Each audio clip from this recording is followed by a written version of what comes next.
dia, tudo bom com vocês? Por aqui tudo ótimo. Bem-vindos a mais um vídeo aqui, gente, no canal Dani Delanos.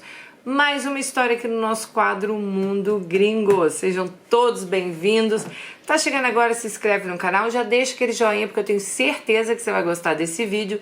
E também, gente, procura a nossa playlist que tá aqui embaixo no box de informação, que lá a gente tem todos os vídeos que já passaram nesse canal. Bota lá a playlist do Mundo Gringo, tá? Bom, quer mandar a sua história, já sabe, o e-mail tá passando aqui embaixo, daniresponde@hotmail.co.k, estou aqui aguardando. Quer mandar alguma coisa pro conselho do Betão, mesmo e-mail, põe lá no vídeo conselhos do Betão, que aí vocês vão, né, eu mando ele, aliás, ele mesmo já pega, né, porque ele mesmo já abre o e-mail, ele mesmo já lê a história de vocês, ele mesmo que já faz tudo. Então é isso, bora lá pra nossa história de hoje. Dani, eu amo seus vídeos, amo a maneira que você conduz e comenta as histórias. Eu tenho aprendido tanto com as histórias das Alices, sempre fico pensativa em cada história e cada comentário, e aos conselhos que você dá. Meu nome é Alice, tenho 35 anos e sou casada há 7 anos, tenho um filho de 2. Já tem um tempo que eu sinto vontade de contar a minha história. Eu sempre fui uma menina tímida, me achava feia, sem graça. Meu pai, um homem distante, nunca nos deixou faltar nada, mas sempre foi viciado em bebida. O pouco tempo que ele ficava em casa era descansando do trabalho e das madrugadas dos bares. Minha mãe tinha uma vida difícil, meu pai agredia ela algumas vezes que ele chegava bêbado. Ele era estúpido e não deixava ela olhar nem para o lado, quem dirá trabalhar. Eu creio que ela vivia amargurada. Era um pouco carinhosa, pouco prestava atenção em mim. Eu me sentia uma invisível dentro de casa. Minha mãe e meu pai se conheceram no trabalho 2 anos antes de eu nascer. Ele era casado e com 3 filhos. Até hoje eles evitam falar sobre esse assunto. Teve muita briga, muita confusão com a ex-mulher do meu pai e os filhos dele. Minha mãe comenta que após a esposa do meu pai, a ex-esposa, descobrir, ele foi para a casa da minha mãe com uma mala de mão. Morava ela, a mãe da nossa Alice e a irmã mais velha. Então, ele acabou ficando por lá. Sendo assim, minha mãe não teve escolha e aceitou que ele fosse morar lá. Pouco tempo depois, aquele amor que ela sentia foi mudando, pois o meu pai também foi mudando. Ele foi ficando ciumento, agressivo e possessivo. Minha mãe logo engravidou de mim e eu e minha irmã temos 7 anos de diferença. Minha mãe já me disse que se não tivesse engravidado, ela não teria ficado com meu pai. Eu sempre senti diferença, sabe, na forma dela me tratar e tratar minha irmã, pelo fato do pai dela ter abandonado ela após o divórcio com a minha mãe. Eu sempre fui a preferida da minha mãe, ela sempre teve toda a atenção e admiração. Isso não é impressão, tá? É nítido e continua até hoje. Eu fui entender isso melhor muitos anos depois. Ficou muito mais claro para mim e também mais dolorido. Mas isso é uma outra história que eu vou contar. Hoje eu trato isso com terapia. Eu cresci com esse sentimento de rejeição. Eu sentia que a mesma raiva que minha mãe e minha irmã sentiam do meu pai, elas transferiram para mim. Elas viviam chamando minha atenção da forma como eu falava, diziam que eu era igual ao meu pai, diziam, olha o jeito daquela fulana, da irmã do pai dela, parece você. Então, tipo, eu acho engraçado, né? A mulher, ela culpa a filha por ter ficado com o cafajeste.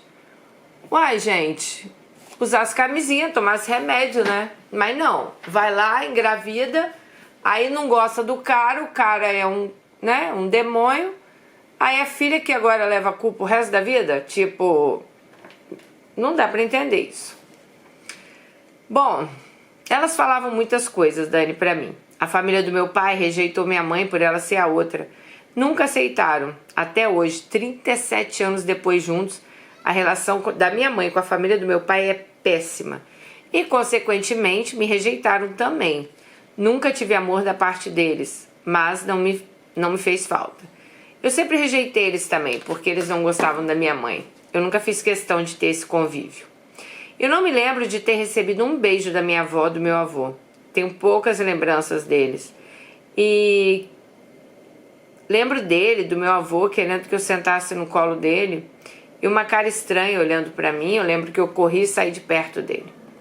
Enfim, essa menina que cresceu invisível para a família, cresceu carente de carinho. Ah, isso aí é um prato cheio porque eu acho que vem por aí, né? Mulher que cresce carente, não tem amor de pai, elas procuram em outro lugar, né, gente? Bom, eu já tinha me... peraí. Foi aí que apareceu João. Eu tinha 12 anos, ele 15. Sim, gente, eu tinha 12 anos, eu nunca tinha beijado.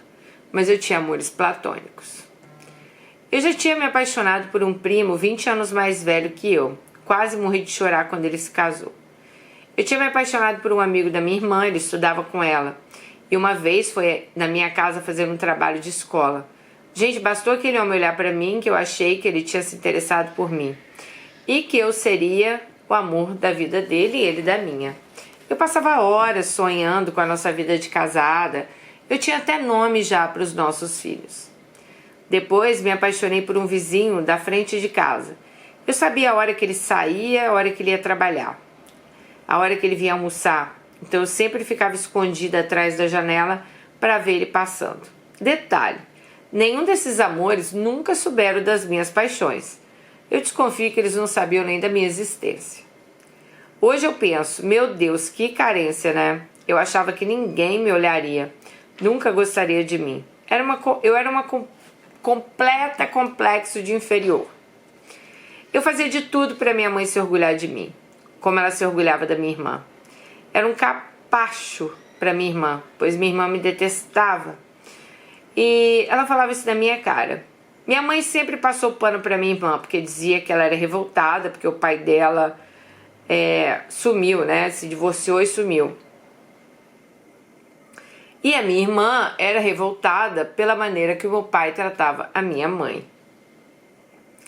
Mas voltando a João, que era o meu vizinho, ele morava na mesma calçada que eu, algumas casas ao lado. Ele era um rapaz bonito, branco, olhos claros, cabelo liso. Esqueci de mencionar que eu chamava muita atenção, mas eu não me via bonita como falavam. Apesar de eu ter 12 anos, eu tinha um corpo que aparentava mais. Nisso eu virei uma presa fácil para João, né? Ele sabia exatamente o que estava fazendo e foi cirúrgico em me conquistar, algo que não demorou muito. Em junho de 2020, era a época de festa junina na paróquia da rua de cima da nossa. E todos iam, e encontrei ele lá. Ele conhecia a minha irmã e pediu para ela me apresentar. Ele disse que já tinha me visto há um tempo atrás, prestando atenção em mim. E já estava prestando atenção em mim. Sabia onde eu estudava e que me achava linda. E que nunca me via na rua. Sim, gente, eu era muito caseira. E eu ali, né, vivendo no mundo da minha imaginação, já imaginando tudo. Bom, ele disse que estava apaixonado por mim e me pediu um beijo. Eu fiquei sem jeito, eu não tinha me preparado para dar meu primeiro beijo assim. Mas aquilo mexeu comigo. Pensei, meu Deus, chamei a atenção de um rapaz. Além de ter achado ele um gato, eu morria de vontade de beijar. Acreditem, naquela época, eu e minha amiga éramos as únicas que não tinham beijado na escola. Mulher, você tinha 12 anos. Gente, eu acho que eu era ET. Eu beijei bem tarde. Nossa, como assim?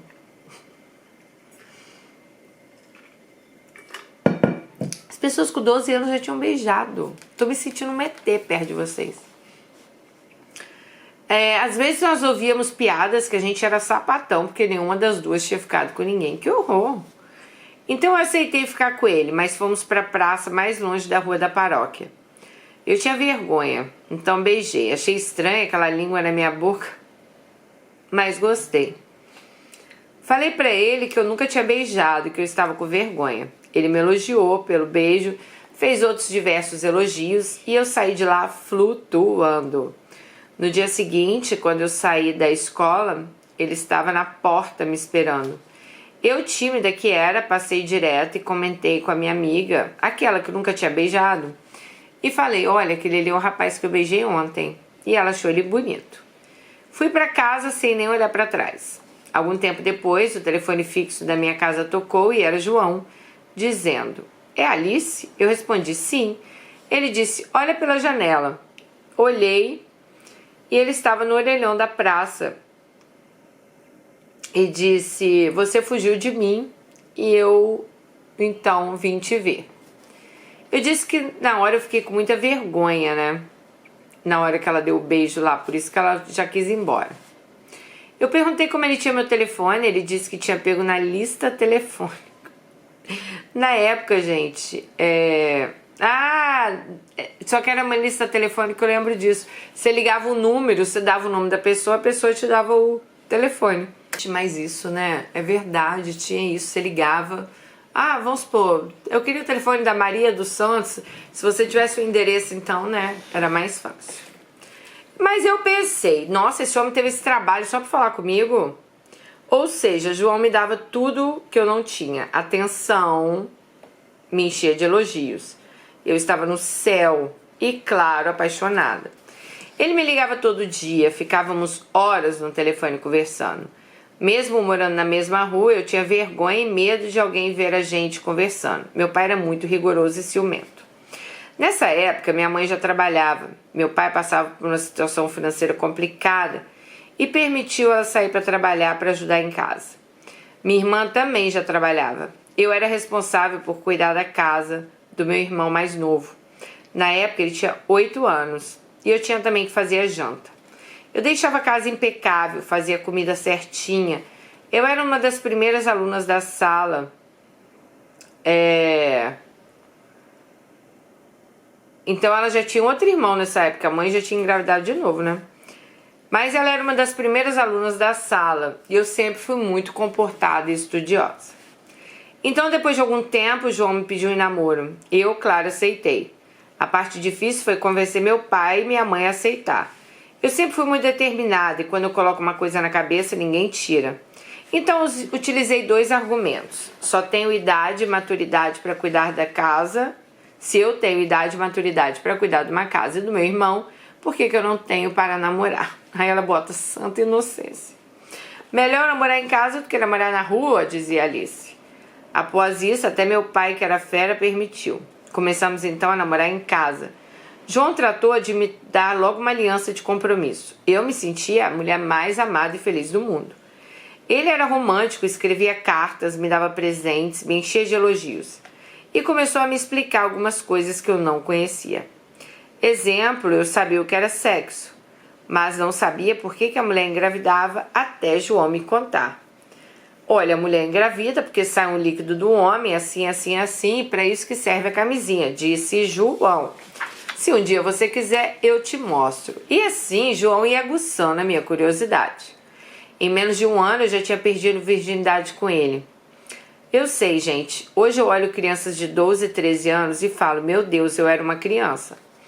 Eu não sentia prazer, algo estranho. Às vezes ele terminava e eu tinha vontade de chorar. Mas eu me sentia feliz porque ele estava feliz.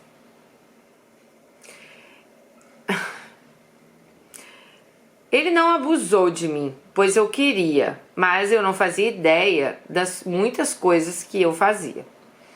Eu só queria agradá-lo, deixá-lo feliz, e eu tinha certeza que nós nos casaríamos. Ele dizia me amar muito, a família dele me amava, a mãe dele me tratava melhor do que a minha mãe me trata. E dizia que queria que eu me casasse com ele. A verdade é que durante um ano eu segurava o João em casa, então a mãe dele ficava feliz, né? Pois ele não ia pra balada, ele não fazia coisas erradas. Eu era uma moça de família e nossas famílias se conheciam.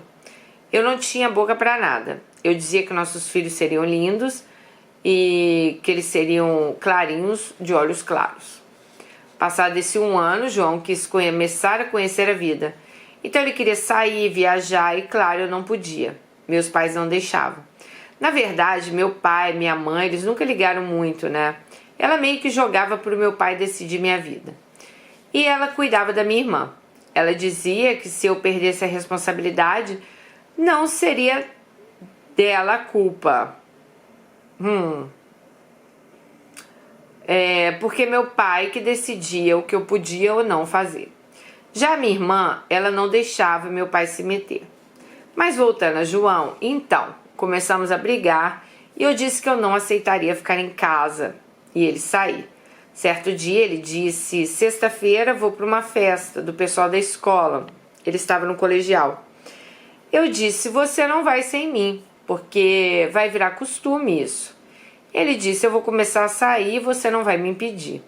Então eu terminei com ele com a certeza que ele repensaria e voltaria comigo. Mas não, gente, ele foi na festa e em todas as outras festas também que apareceram.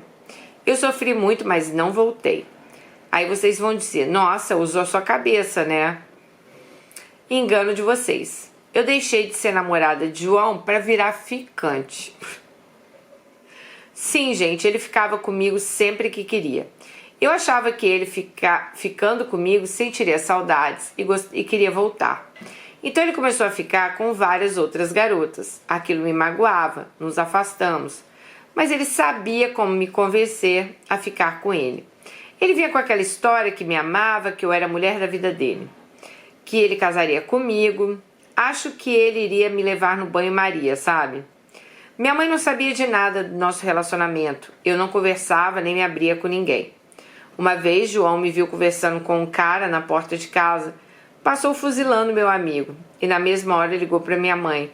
Minha mãe me chamou e falou que ele estava no telefone. Eu disse que assim que meu amigo fosse embora, eu iria para casa.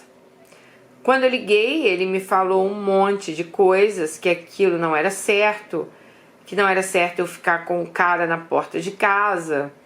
E eu pensei, agora ele volta comigo. Me fiz de difícil. No dia seguinte, ele disse, vamos voltar, mas tem duas condições. Não vou voltar a usar aliança. Se você quiser, pode usar, disse João.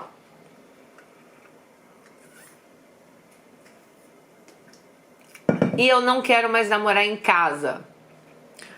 Se tivermos que namorar, vai ser na rua ou na minha casa. Eu não quero mais frequentar a sua casa. E eu recusei. Então não voltamos. Dessa vez eu fui firme, mas nos afastamos de vez. E quando rolava alguma declaração da parte dele, acho que para eu não esquecer ele, né? Ele perguntava se eu estava com alguém, pedia para eu esperar por ele, que ele voltaria para mim, que ele só precisava curtir a vida um pouco. Ai, meu Deus. Nessa época ele me confessou que estava usando aquele pó branco, gente.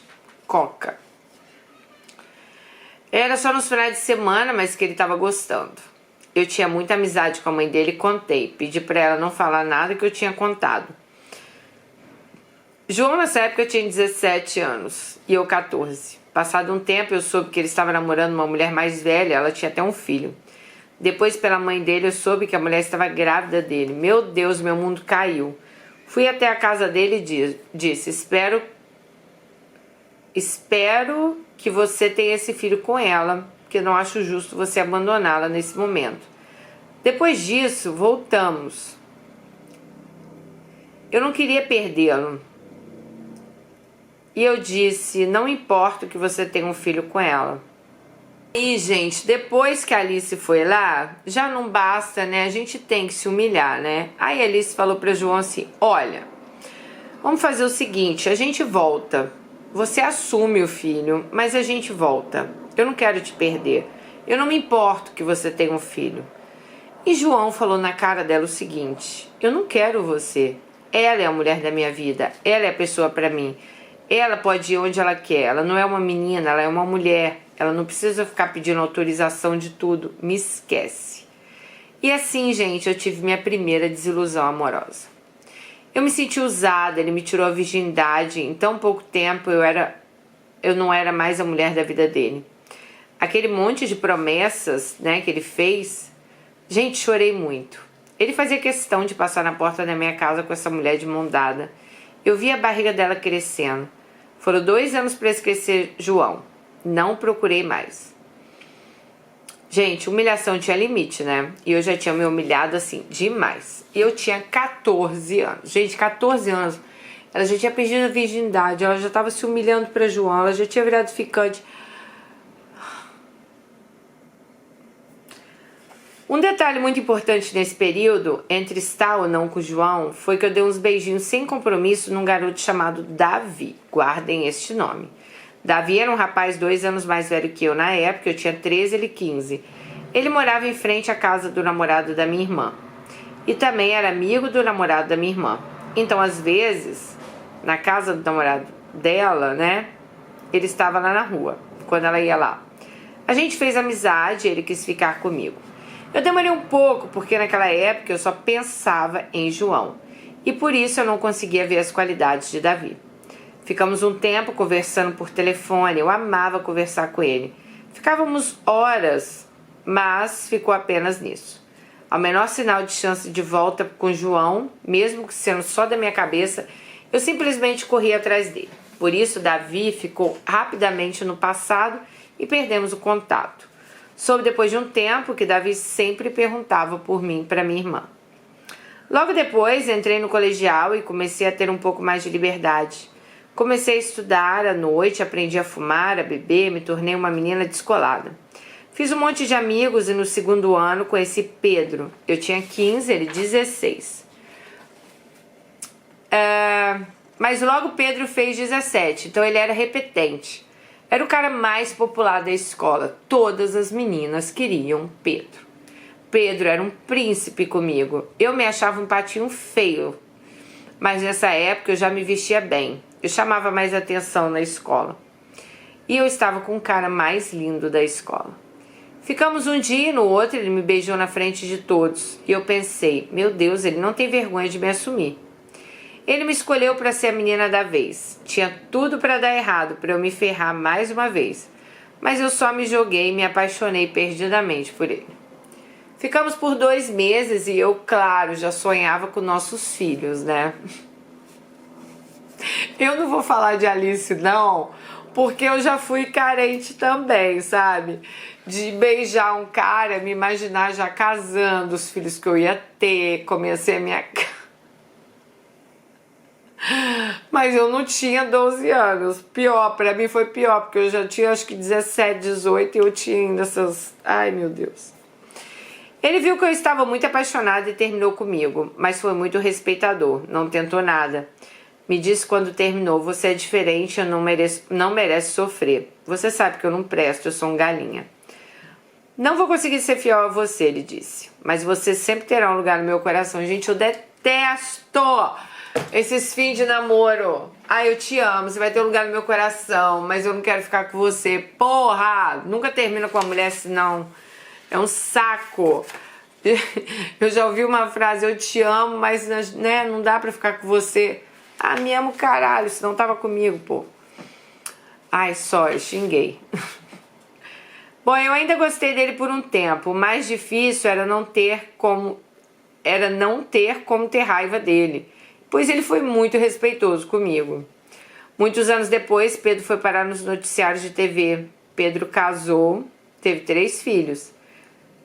Nossa, a esposa dele tentou se separar e ele matou ela a pauladas. Meu Deus. Quando eu vi o rosto dele no jornal, eu gelei. Agradeci a Deus pelo livramento. Eu pedi tanto a Deus para ficar com ele, imagina. Mas, voltando a João, ele me procurou pedindo perdão, que ele queria reconquistar minha confiança e meu coração. Nessa época, eu estava apaixonada por Pedro, então nenhuma palavra de João nem me abalou. Eu disse que o cristal quebrado não tem conserto, que ele fosse feliz, mas não comigo. Soube pela mãe dele que a mãe do filho dele, a mulher da vida dele, agrediu ele, agrediu a mãe dele, fez a vida deles um inferno, então ele se separou. Bom, vamos à minha terceira decepção. Comecei a trabalhar no meu primeiro emprego, eu era recepcionista de uma fábrica. Eu estava tentando esquecer Pedro e me dedicar ao meu trabalho. Fiz cursos para crescer na empresa. Então apareceu na minha mesa um bilhete com o nome Júnior e um número de celular. Eu já tinha um celular na época e liguei para o número, curiosa. Gente, me arrependo até hoje disso. Um homem atendeu e eu perguntei, Júnior? Ele respondeu, sim. Eu falei, você deixou seu telefone na minha mesa de trabalho? Fiquei curiosa. Ele se fez desentendido e disse que não se lembrava.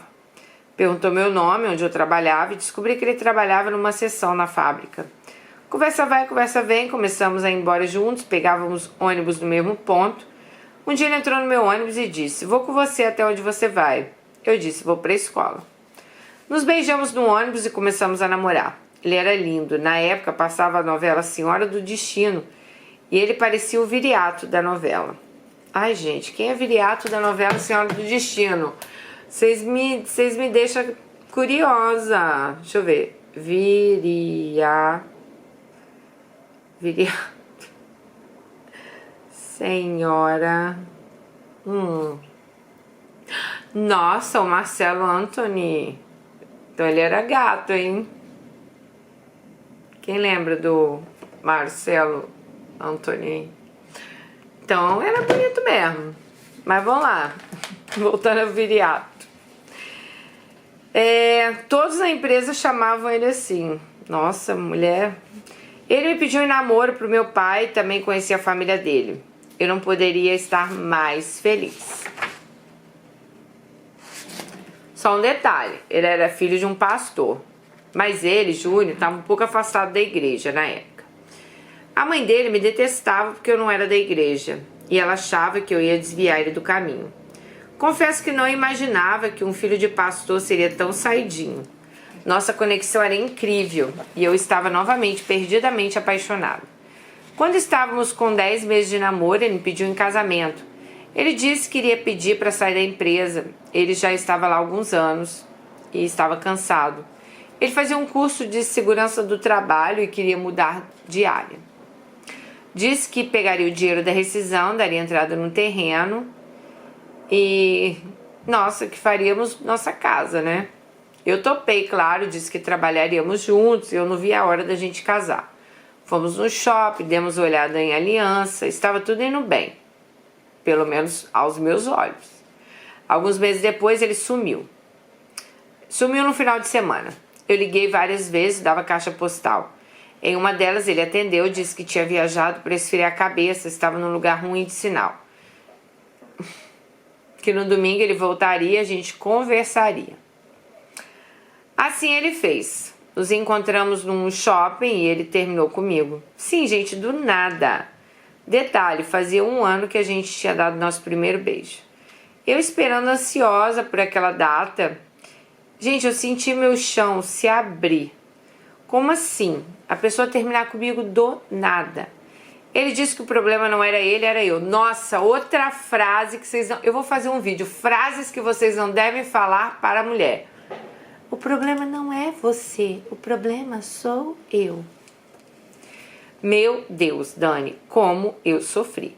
Foram 3 anos chorando e sonhando que um dia ele voltaria. 3 anos, gente, 3 anos sem eu sequer ficar com ninguém. Aquilo me doeu tanto. Eu amava Júnior. Eu não entendi o que tinha acontecido. Hoje eu escrevo lembrando como foi dolorido. A gente era inseparável e eu sentia que eu não sabia nem andar na rua sem ele. Era uma sensação horrível.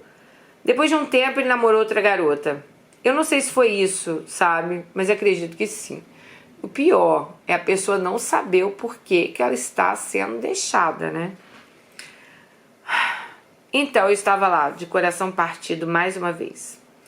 Eu estava com quase 18 anos. Meu Deus, 18 anos ela tinha tido 3 coração partido. 18 anos eu estava tendo meu primeiro namorado, eu acho. Que também tinha o coração partido. Ai, meu Deus. Aquele sonho de ser amada, cuidada, ter minha casa, meu marido, meus filhos, estava gritando dentro de mim. Mulher, você tinha 18 anos. Além disso, eu era uma menina totalmente despreparada. Eu não tinha orientação, não tinha rumo. Eu era responsável, trabalhava, eu era uma ótima funcionária. Tive uma promoção no trabalho. Eu trabalhava no RH de um supermercado. A carência gritava. Então, eu tive a brilhante ideia de dar uma chance a André.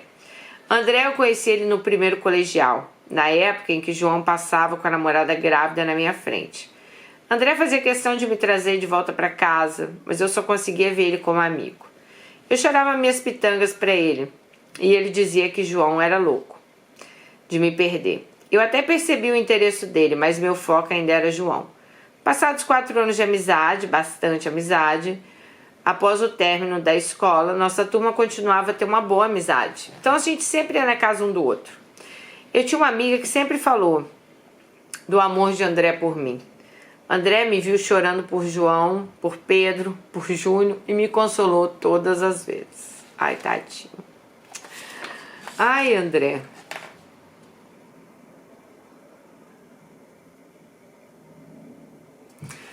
Bom, só que André, gente, ele tinha um jeito muito meloso, então a Alice não gostava de ficar com ele sozinha, sabe? Então ela sempre corria, por isso que nunca dava certo, né?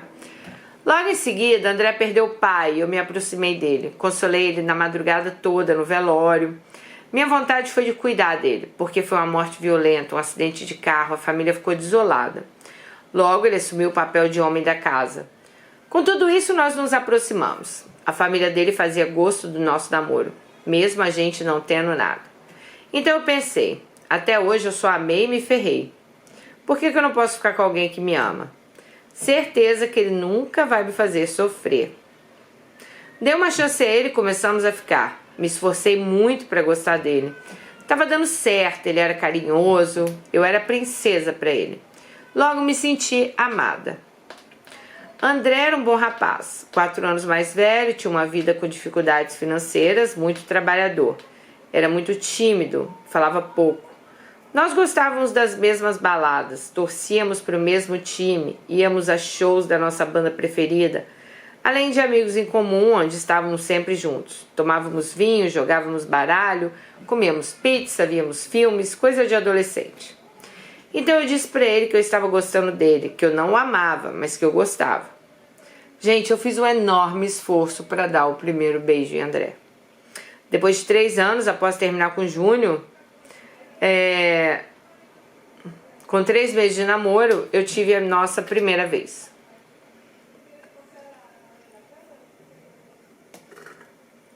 Mas eu me esforçava muito, sabe? Não era algo natural. Mas eu estava cansada de sofrer. Ele conhecia minha família, eu conhecia a dele. Depois de 2 anos e meio de namoro, então resolvemos nos casar. Gente, que loucura! Eu não tinha noção do que era um casamento. E mesmo assim eu bati o pé que eu queria ter minha família, lembra? Toda hora ela sonhava com a família dela, né? Eu queria ter meus filhos, eu queria ser feliz. Essa era a minha condição de felicidade. Eu casar, construir minha família. Meus pais me cederam uma casa que eles tinham e disseram que no início a gente não pagaria aluguel. Eu estaria perto deles, já que a casa era próxima a eles. Comecei a guardar dinheiro para o casamento, os móveis. André ganhava pouco e tinha que ajudar em casa. Então eu ganhava mais, mas era pouco. Mas eu não precisava ajudar em casa. Então logo todo o meu dinheiro ia para o casamento e para os móveis. Eu fiz tudo sozinha. Contratei buffet, fotógrafo, decoração. Meus pais me ajudaram pagando buffet. Ganhei presentes. Cada mês eu comprava fogão, sofá, geladeira, né? Eu estava tão feliz que eu ignorei um detalhe, né? André não era o príncipe que eu sempre sonhei. Após 4 anos de empresa, eu estava cansada do meu trabalho. Minha chefe não queria, mas entendeu e me demitiu com todos os meus direitos. Era 2010 e eu peguei 10 mil reais de rescisão. E o dinheiro foi todo no casamento. Até roupa para a família dele eu paguei. Mas enfim, né? Hoje eu penso que era para eu ser focada na minha profissão. Meu outro sonho era cursar pedagogia. Poderia ter comprado um carro com esse dinheiro, mas não. Eu quis enfiar no casamento. Eu tinha 22 anos, gente. Eu não tinha aproveitado nada da vida, eu não tinha viajado. Lembrando que meu pai não me deixava sair, né? Muito menos viajar. Chegou o dia que eu me senti então a princesa mais linda do mundo. Foi tudo do jeito que eu queria, dentro das condições. Tivemos nossa lua de mel no litoral de São Paulo. Minha primeira e única viagem com o André. E vocês vão entender o porquê. Chegamos em casa, de volta da lua de mel, eu disse: já posso parar? Ai, Alice, já posso parar meu anticoncepcional. Já podemos ter um filho. Ele categórico disse não. Para ter filho agora, a gente tem que estar já com uma situação financeira melhor, né? Gente, desanimei legal. Hoje eu entendo que ele estava certo. Certamente a gente passaria por muita dificuldade com uma criança naquela época. Eu era tão imatura, achava que casar era igual brincar de boneca, mas a realidade foi cruel. Deixei de sonhar e caí na real. Então decidi que se era para comprar uma casa, para ter um filho, eu tinha que ganhar mais. E para isso eu teria que ter faculdade. Então me sobrou a opção de fazer RH. Era 2 anos e a mensalidade de R$ 350. André não quis, disse que eu iria para a faculdade, logo estaria bebendo na porta de barzinho, que eu ia desandar, mas eu bati o pé e fui. Ai, André, também, que para, né? A gente odeia um homem que não te dá, assim,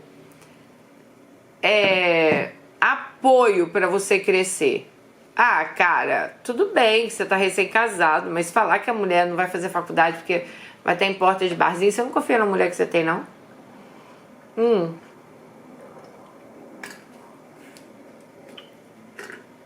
Bom, André decidiu também se inscrever numa faculdade de radiologia. Eu fiquei muito feliz porque mostrava que ele também queria crescer. Mas logo depois veio um balde de água fria. Ele confessou que se inscreveu na faculdade de raiva porque eu ia estudar. Ai, que cabeça. Eu nunca desviei o caminho da faculdade para o barzinho. Trabalhava durante o dia, ia direto para a faculdade, chegava em casa cansada. Final de semana eu fazia trabalho. Sempre fui muito estudiosa. Me formei com louvor e consegui um emprego melhor, com mais benefícios, né? Vale ressaltar, gente, que nesses 2 anos eu sustentei a casa. André ganhava R$ 1.000, pagava a faculdade, a parcela da moto, comprou uma TV e não sobrava nada. Não sobrava R$ 5 do dinheiro dele. E nem do meu, né? Porque eu tinha que pagar todas as contas, eu não conseguia nem fazer minha unha. Antes de casar, eu ia no cabeleireiro toda semana, eu estava sempre comprando roupa, gastava tudo comigo. Nessa altura, ele estava se formando também, se formou 6 meses depois que eu. Ele fez estágio em hospitais, comprou materiais, uniforme. Quando terminou os estágios, tirou a carteirinha para trabalhar e disse que não era aquilo que ele queria. Que ele não ia trabalhar naquela área. Então a faculdade foi só perda de dinheiro e de tempo. Ele nunca trabalhou na área de radiologia. Isso foi broxante para mim, Dani. Eu fiquei tão decepcionada. Eu continuava estudando, fazendo cursos, consegui uma vaga numa empresa gigantesca, maior empresa de construção do país, que logo depois quebrou. Eu não vou falar o nome aqui, mas vocês devem saber qual era, né? Que deu vários escândalos aí um tempo atrás. Bom, eu já comecei com ótimo salário, benefícios que eu não acreditava. Eu estava muito feliz, me dediquei muito e logo fui promovida. Eu fazia hora extra todos os dias, saía de lá às 9 da noite. Trabalhava mais 2 horas de casa. Então eu chegava em casa, tomava banho e dormia. Eu acordava às 5 para 6 estar no ponto. Era um ônibus fretado. Muitas vezes chegava em casa às 23 horas. E André falava, já chegou? Claro, né, gente? Ele chegava do trabalho e ficava a noite toda no videogame e na TV gigante que ele tinha comprado. Ele não tinha coragem nem de me esperar na janela para ver se eu tinha descido ou pego o ônibus. Aquele cara que eu achei que me amaria, cuidaria de mim, simplesmente estava cagando para mim. Eu só saía sozinha, eu ia pro mercado, pra feira, pra casa da minha família. Ele nunca tinha disposição para nada e ele estava sempre lá no videogame. Eu sempre dizia para ele que eu estava insatisfeita com o jeito dele. Eu disse que ele tinha mudado depois do casamento e ele dizia que não. Bom, nunca viajamos, saí nem pensar, nem pastel de feira comigo ele tinha disposição de ir. Comecei a me cansar daquela vida. Importante, eu continuava pagando as contas de casa. Eu não via a cor do pouco salário dele. Comecei a querer ir para barzinhos e ele sempre chamava ele nunca queria ir. Passei sozinha, as brigas começaram. Eu me perguntava, a troco de que eu estou vivendo essa vida? Eu não tenho marido para nada, não tenho um amigo mais, nem companheiro. Só sirvo para pagar conta e para sexo, porque essa altura já era uma tortura, pois eu odiava. Eu sentia calafrios toda vez que ele chegava perto de mim. Eu ficava meses sem transar com ele. Uma vez ele reclamou e disse que se não estivesse em casa ia procurar na rua. Eu falei, fica à vontade. Eu disse a ele, não espera ter sexo, se nem conversar comigo você conversa. Até um bom dia eu fico sem resposta. Mas alguns meses sem relação, então quando fomos ter algo, eu vi que estava diferente. Eu não quis ter nesse dia. E quando ele foi ao médico, ele foi diagnosticado com HPV. Eu fiquei em pânico, fui a um ginecologista, expliquei o ocorrido, fiz exames, mas graças a Deus eu não tinha nada. Aquilo então acendeu uma luz. Eu falei, esse cara tá me traindo. Ele jurou de pé junto que não. A essa altura eu já estava tão desanimada. Então ele precisou fazer uma cirurgia no ouvido, uma inflamação que tinha tirado uma boa parte da audição dele. Eu tinha um excelente convênio, ele ficou 2 dias internado e eu fiquei com ele. Voltou para casa, compramos remédio, que ele tinha que passar, comprei no cartão da minha mãe. Chegou o dia de pagar e eu tive que pagar. Eu já estava pé da vida com essa situação de sustentar um marmanjo. Ele se afastou 15 dias e logo depois pegou 30 dias de férias. Ele ficava o dia inteiro vendo filme e videogame. E eu trabalhando. Quando foi para voltar a trabalhar, me disse que ia pedir afastamento porque não se sentia bem. 30 dias não era suficiente para recuperação e ele ficou 45 se recuperando. Para quem trabalha em RH, gente, como eu, sabe que a perícia médica não é tão rápida e muito provavelmente seu benefício é negado pelo INSS, ou seja, ele ficaria sem salário e em casa vendo televisão. Eu disse que não, que ele voltasse a trabalhar porque ele já estava ótimo, quem estava doente não ficava assistindo TV todo o dia. Eu estava cansada. Um dia, voltando do trabalho, eu comecei a orar e chorar. Eu pedi a Deus para mudar minha vida, que eu era muito infeliz, que eu não aguentava mais a vida que eu vivia. Eu estava muito longe do que eu tinha sonhado para mim. Hoje eu penso que eu era muito focada na minha profissão. Meu outro sonho era cursar pedagogia. Eu orei e confiei, entreguei ao Senhor. Foi uma das orações mais sinceras que eu fiz.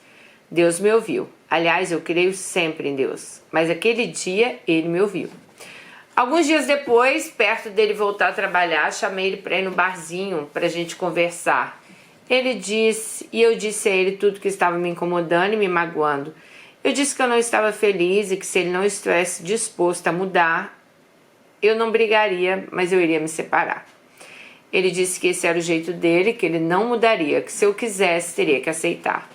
Aquilo foi uma facada no meu peito. E eu pensei, game over. Meu casamento tinha acabado.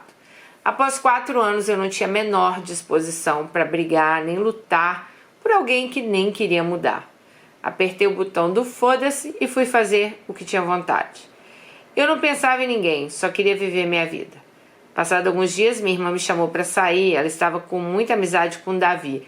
Lembram dele, Davi? Ele apareceu lá atrás da escola que ela falou, guarda da história que ela falou, guarda este nome. Então, Davi estava com um primo recém-separado, E fomos numa lanchonete, começamos a chorar nossas mágoas. Contei das minhas más escolhas e Davi disse, por que você foi casar? Eu não tinha nem resposta para aquela pergunta. Davi me olhava com ternura e eu tão amargurada. Naquele dia, Davi deixou eu e minha irmã em casa e no caminho ele colocou uma música que ele gostava. E nesses anos todos, desde o término das nossas ligações, eu lembro dele quando eu ouvia. Então a música dizia, somos pássaro novo longe do ninho.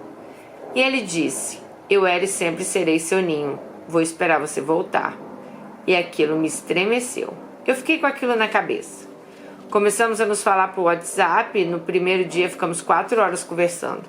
Ele perguntou dos meus sonhos. Eu nem sabia mais, gente, quais eram meus sonhos.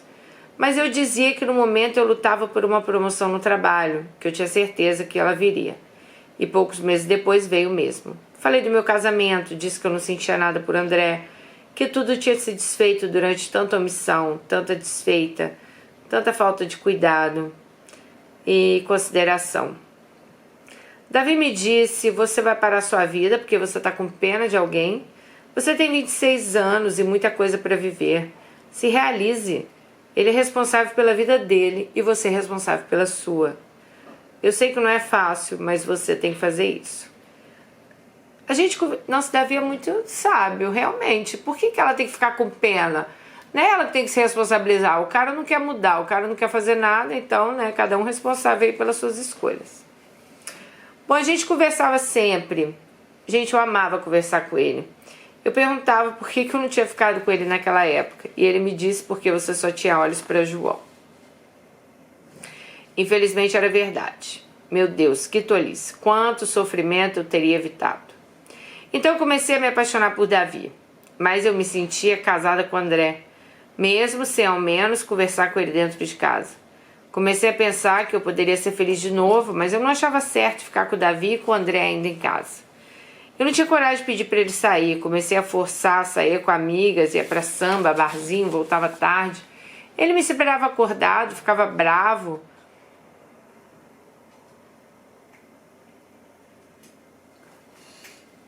Que susto, Charlotte me deu, gente. Ficava bravo, né? Mas também, assim, ficava só naquilo. Então, até que Davi percebeu que tinha me perdido de vez. Ele tentou voltar atrás, mas já era tarde. Então, mais calmos, conversei com ele, que não dava mais, que eu não amava mais ele, que era para ele ir embora. Ele não ia com a desculpa de me reconquistar. Eu disse que não tinha mais nada para me conquistar. Ele me chamava para sair para onde é que ele fosse. Me mandava flores, bombom, carta. Que foi, Charlotte? Vale lembrar que eu não estava ficando com Davi nem ninguém. Davi não foi responsável pelo fim do meu casamento. Davi me ajudou a ter coragem de viver. Eu me sentia viva. A essa altura eu já não suportava mais viver com André. Até que um dia eu acordei de madrugada.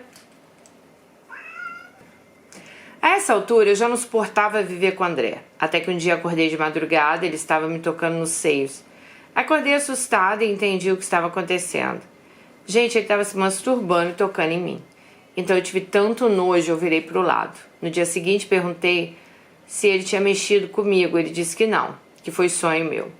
Sentei com meu pai, expliquei o que estava acontecendo e pedi para ele me ajudar a convencer André a ir embora, já que a casa era dos meus pais. Eu não contei sobre ele ter mexido em mim. Meu pai perguntou se tinha certeza que eu queria isso. Eu disse que sim e me deu todo o apoio. Ele conversou com o André e o mesmo decidiu então ir embora. Eu combinei com ele que ele poderia levar tudo embora para conseguir montar a casa para ele. Eu teria a casa dos meus pais e ele não tinha isso. Pedi para deixar a cama que minha família tinha dado e o computador que eu tinha comprado. Até o computador ele queria levar, mas eu disse que não, que eu precisava para estudar e ele não gostou, mas deixou. Mas levou o roteador e os fios da internet. Lembrando, gente, que tudo que estava naquela casa foi comprado com o meu salário e com a rescisão do meu trabalho. Mas combinado foi esse e ele levou. Finalmente chegou o dia, depois que meu pai falou com ele comunicou que ele iria embora e parou de falar comigo. Também teve uma briga nossa que ele queria que eu fosse avalista dele e me neguei. Ele disse que no momento que mais precisou de mim eu dei as costas. Mas pensava que daqui a pouco ele tá com outro e ferra meu nome. Então pedi pro meu pai ajudar ele nessa questão. Mas não precisou. Ele alugou um apartamento e foi embora. Foi um alívio. Eu estava com medo daquele homem, sei lá, pensava que qualquer dia ele podia me matar, dormindo, porque ele não aceitava o fim do relacionamento. Ao mesmo tempo, me doía, sabe, ver a casa que eu tinha construído com tanto amor vazia. Não tinha nenhum móvel. Era um sentimento de derrota, de fracasso, mas Deus já tinha preparado algo melhor para mim. Com o André fora de casa e finalmente fora da minha vida, me entreguei a Davi. Eu queria viver com ele todos os sonhos que sonhamos. Nesse tempo de espera e conversa, ele me dizia lugares que a gente ia viajar, conhecer, que ele queria construir uma família. Então teve nosso primeiro beijo. Eu estava de volta ao ninho e nunca deveria ter saído dali. Tivemos então nossa primeira noite. Ele me olhava emocionado, não acreditava. Ele dizia que era um sonho que se tornou realidade.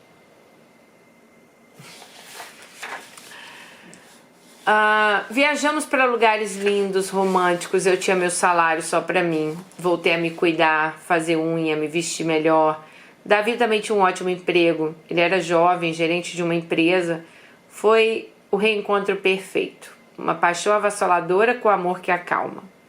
Eu não poderia estar mais feliz. Até que, 1 mês e 15 dias após a saída de André de casa, ele sofreu um acidente e morreu. Meu Deus. Um acidente de moto, gente. Meu chão se abriu. Eu preciso dizer que 1 semana antes de morrer, André me chamou no WhatsApp querendo conversar e eu disse que eu não queria conversar com ele. Que eu não queria nem amizade, pelo menos por enquanto. Que eu tinha mágoa dele. Ele me chamou para conhecer o apartamento dele, que os amigos da escola iriam. Eu agradeci, mas disse que não.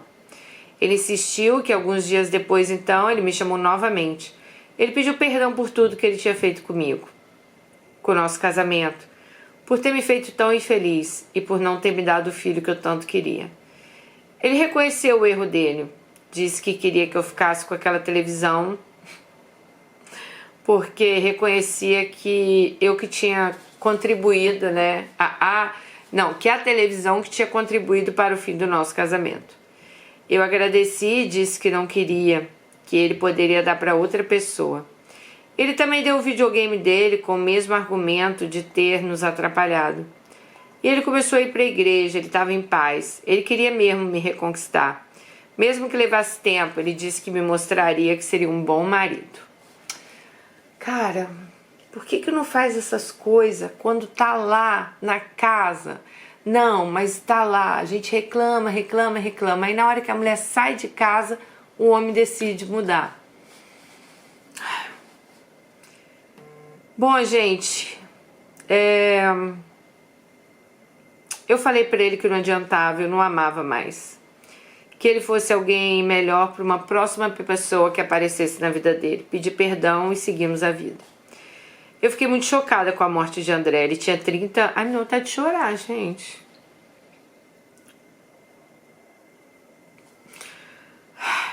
Ele tinha 30 anos. Muitas pessoas nem sabiam que a gente tinha se separado. No velório foi uma confusão na minha cabeça.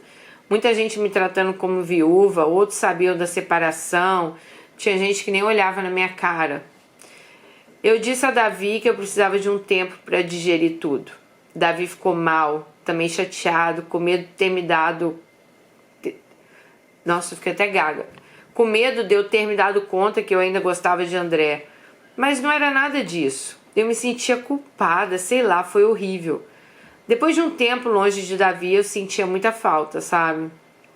Um mês depois da morte de André, eu e Davi nos reencontramos. Nos abraçamos e demos o melhor beijo da nossa vida. A gente estava com saudade um do outro. A essa altura, quem me apoiava a separar do André e viver minha vida tinha tornado André um santo. Gente, depois que André morreu, ele virou o santo e eu viria sem vergonha. Então eu e Davi nos unimos e enfrentamos as críticas, isso dos mais próximos, porque apenas eles sabiam do nosso romance. Para os mais distantes, demoramos a assumir. Eu tive o cuidado de excluir toda a família de André das minhas redes sociais. Um detalhe, gente, o valor da rescisão DPVAT, FGTS de André deu R$30 mil e na época eu entreguei aos irmãos dele. Mesmo assim, ninguém fala comigo, nem olha na minha cara até hoje. Eu vivi com o Davi muitas lutas, porque no começo ninguém aceitava a nossa relação, fora as críticas, né? Enfrentamos tudo, mas tudo nos fortaleceu como casal. As pessoas não aceitavam minha felicidade, eu mesma não aceitava. Eu fiz terapia para me livrar da culpa da morte de André. Demorou um pouco para eu entender que eu não fui culpada, e entender que não era porque André morreu que ele virou um santo. Ele era uma ótima pessoa para os outros, mas para mim ele foi um péssimo marido. Detalhe, soube depois que ele já estava de caso com uma outra mulher quando ele morreu. Mas eu poderia seguir minha vida, né? Mas eu não podia seguir minha vida, por hipocrisia. Aceitei que eu merecia ser feliz e me joguei. No ano seguinte, eu e Davi ficamos noivos numa viagem, só nós dois. Demos entrada na nossa casa. Deus me abençoou tanto que minha casa parece um castelo. Foi tudo que eu sonhei. Aliás, mais do que eu sonhei. Como eu trabalhava num bom emprego, a empresa tinha um seguro e eu não sabia. Então eu recebi um valor razoável e esse valor me ajudou a dar entrada na casa. Dessa vez fui mais consciente e não dei nada para a família dele. Pois para eles eu não prestava mesmo, né? Então seguro do André, né? Esse seguro era do meu trabalho, sendo assim não me senti sem jeito a não dar para os irmãos dele, o que era fruto do trabalho do André. Do trabalho dela, desculpa. O que era do André, ela deu para os irmãos dele, não se arrepende. Eu me casei novamente, inclusive na igreja, meu casamento foi lindo. Davi participou de cada detalhe, escolhemos tudo juntos. Davi é um homem maravilhoso, ele trabalha, mantém a casa, nunca precisei me preocupar em pagar as contas, ele cuida de tudo. Ele é um homem honesto, trabalhador, cuida de mim como nunca. Estamos juntos há 7 anos, casados, e até hoje ele cuida de mim. Ano passado comprou um carro para mim e fez questão que eu começasse a dirigir. Hoje eu dirijo meu carrinho, graças à insistência de Davi. Abrimos uma empresa e hoje trabalhamos juntos. Fiz uma pós na área desse nosso negócio e ele me incentivou muito ao meu antigo sonho, pedagogia. Em 2020 engravidei após 2 meses de tentativa, mas perdemos o bebê com 7 semanas. Sofremos muito. Mas 3 meses depois, Deus nos abençoou. Tive uma gestação maravilhosa e nosso filho nasceu. Hoje ele tem 2 anos e Davi é um ótimo pai. Tudo que está ao alcance dele, ele faz por nós. Adoro final felizes, gente. Eu amo como no começo, onde meu coração acelerava quando eu ouvia a voz dele. É algo de Deus, sabe? A gente se conhece pelo olhar. Ele segue cumprindo a promessa que nossos filhos e netos vão se orgulhar de nós. Nosso filho é a nossa maior alegria, nossa bênção, nosso casamento. Recentemente descobrimos que ele é autista, o que fez a nossa união aumentar ainda mais. Um dia conversamos sobre isso com Davi.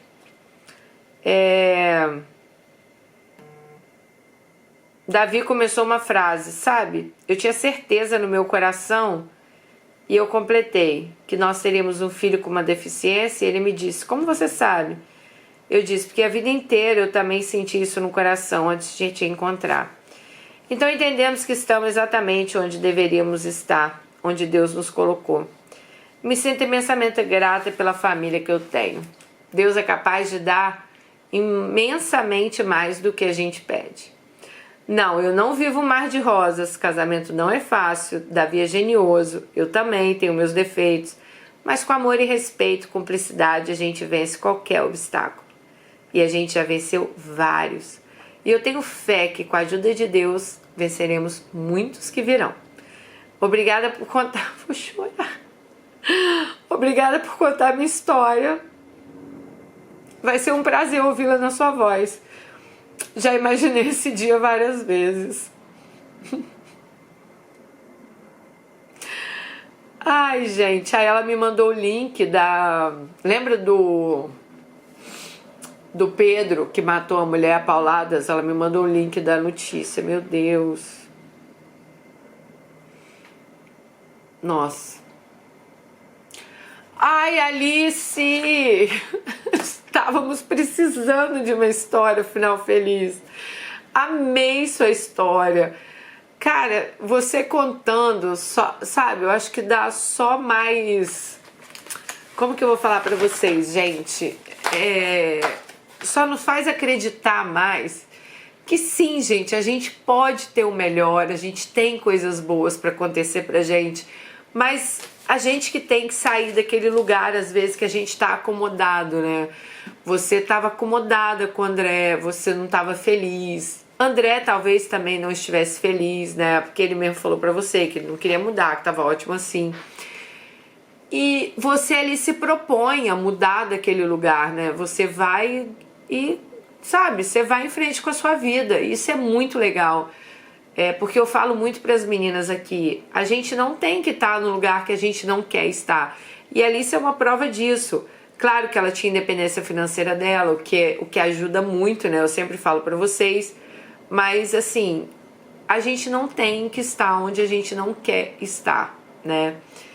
E algo assim, que eu vou falar lá do começo, vocês viram que eu já fui comentando a história, porque eu já sabia que era grande. Toda vez, cara, que a gente vê alguma história, assim, que as nossas Alices já falam... eu tinha uma carência muito grande, falta de amor em casa, falta, né, me achava sozinha. Isso é muito perigoso, gente, porque como a gente não tem amor nenhum, ou como a gente talvez não sinta, né, sei lá, não sinta carinho, não se sinta abraçada. Então, quando a gente, dentro de casa, quando a gente não trata os nossos filhos com muito amor, talvez qualquer pouquinho de amor que eles recebam na rua vai estar bom para eles. E quando você mostra muito amor para os seus filhos, né? Estou falando isso aí para dentro de casa. eles não vão aceitar qualquer coisa, porque eles estão acostumados a ter muito amor, né? A ter uma família carinhosa, a ter... Então, assim, se você é mãe hoje, dê muito amor dentro de casa, converse com seus filhos. Gente, porque pode não parecer, mas isso vai fazer toda a diferença em toda a vida dele. Não é só agora, sabe? Então, a gente vai aprender a não aceitar migalhas. A gente não vai aceitar um relacionamento, vamos falar assim, de bosta, sabe? A gente não vai aceitar que pessoas te tratem ruim. Eu acho que eu só consegui sair daquele meu relacionamento abusivo que eu contei pra vocês rápido. Que eu digo rápido porque foi 8 meses que eu fiquei casada com ele.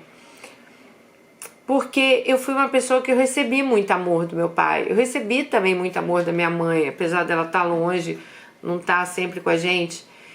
Então, assim, meu pai nunca encostou a mão em mim.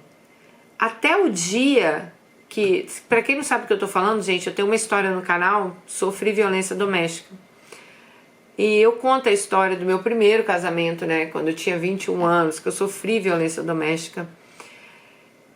Mas eu aceitei uma relação, assim, acho que abusiva, por muito tempo. Apesar dele nunca ter encostado em mim, né? Como diz aquele... Mas ele nunca me bateu, né? Mas eu aceitei muita coisa por muito tempo. Eu acho que, sei lá, não tinha caído a minha ficha ainda. Ou eu também achava, né? Eu já tinha perdido meu pai. Eu achava também que eu tava carente, que ninguém me amava. Nossa, que lindo, esse homem morre de ciúme de mim. Esse homem gosta de mim, né? Ele quer me proteger da maldade do mundo. Então eu acho que eu caí muito nessa pilha também. Mas a partir do momento que ele me bate, aí eu entendi que aquilo não era pra mim. Por quê? Porque o meu pai nunca me bateu. Meu pai nunca encostou a mão em mim, nem no meu irmão. A minha mãe, de vez em quando ela dava uns puxão, uns beliscão assim, mas a gente nunca levou uma surra. Eu não sei o que é levar uma surra de cinto, eu não sei o que é levar, sabe, tapa. Então, eu lembro muitas coisas que meu pai falava, que quem ama trata bem, que um homem tem que tratar uma mulher assim. E quando o Jim me bate, né, naquela minha história que eu conto a vocês, eu acho que isso veio à tona. Eu falei, não, esse não é o lugar que eu quero estar, esse não é o lugar pra mim, sabe? Até então eu tava achando que era um cara que me amava, que, nossa, ele tem ciúmes de mim, ele me protege, tadinho, ele fica nervoso na rua, mas é porque... né? Eu deixo ele nervoso. Então, assim, eu saí daquele lugar no dia que tudo acontece e eu falei, não quero mais isso. Então, a gente tem que dar muito amor aos nossos filhos para eles entenderem que é isso que eles merecem, nada menos que isso. Alice, eu fiquei triste, sério, quando o André morreu, porque, óbvio, né, não deu certo com você, mas um cara de 30 anos, um cara que teve uma vida com você... Eu imagino que você também tenha ficado muito triste. Fiquei triste, não que eu fiz André um santo, não. Como você falou, ele teve os erros dele, né? Mas dá uma tristeza, assim, de ver uma pessoa jovem, né? Que tinha uma vida ainda toda pela frente, morrendo.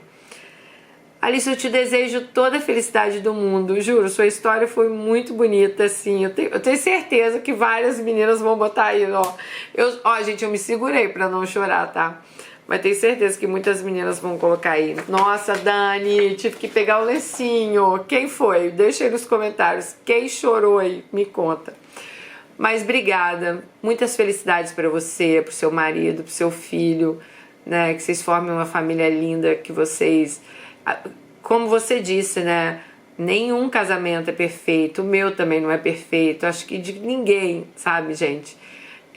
Todo mundo vai ter problema, todo mundo vai ter algum problema em algum lugar, né? Quem dera se a gente fosse 100% perfeito, 100% feliz, mas eu acho que não existe isso. Mas muito obrigado por você ter mandado sua história pra gente, muito obrigado por você ter ensinado aqui mais um pouquinho. Cada dia eu aprendo muito com vocês e eu tenho certeza que cada vez mais mulheres têm aprendido muita coisa aqui no canal também. Um beijo no seu coração e até o próximo. Tchau!